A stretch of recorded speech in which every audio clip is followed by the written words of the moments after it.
कल बरसी आसमानी आफत और महाजाम की खबरों के बीच ये तस्वीरें वायरल हो रही हैं, लेकिन इस बीच छत्तीसगढ़ के सुकमा का रेस्क्यू ऑपरेशन भी आपको दिखा देते हैं।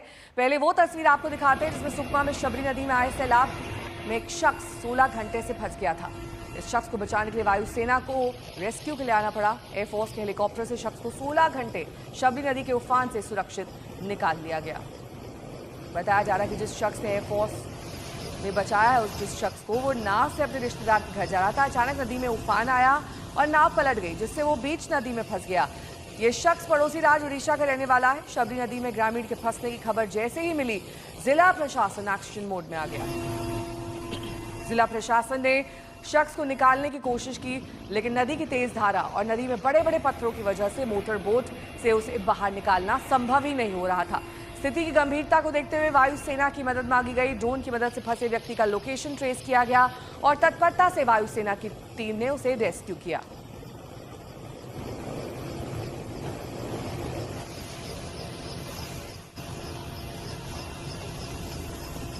ये देखिए हेलीकॉप्टर से वायुसेना के जवान कैसे उसे एयरलिफ्ट करते हुए, पहले ड्रोन से उसे ट्रेस किया गया कहां पर उसकी लोकेशन है। उसके बाद कई घंटों की मशक्कत के बाद इस शख्स को सुकमा से रेस्क्यू कर लिया गया।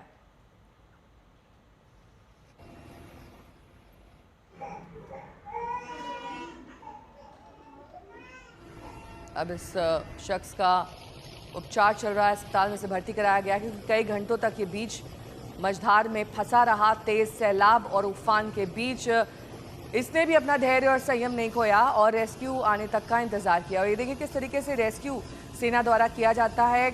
एक ट्रेंड प्रणाली के तहत ये रेस्क्यू अक्सर वायुसेना करती है।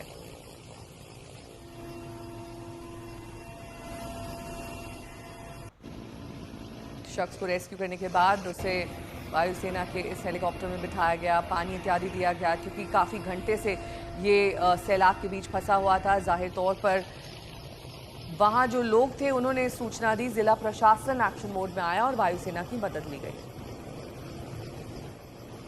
के पास सभी नदी में एक व्यक्ति कल रात से ही फंसा हुआ था। तेज बहाव के कारण उसको रेस्क्यू करने में बहुत दिक्कत आ रही थी। आज सुबह से ही पुलिस प्रशासन, राजस्व की टीम, स्थानीय टीमें और स्थानीय गोताखोर, बाद में सीआरपीएफ की टीम के भी रेस्क्यू करने का प्रयास किया गया। प्रयास के बावजूद भी जब रेस्क्यू नहीं किया जा सका, उस समय फिर चॉपर की मदद से अभी उस व्यक्ति को रेस्क्यू किया गया है और उसको सकुशल निकालकर अभी उसको स्वास्थ्य परीक्षण के लिए हॉस्पिटल भेजा जा रहा है।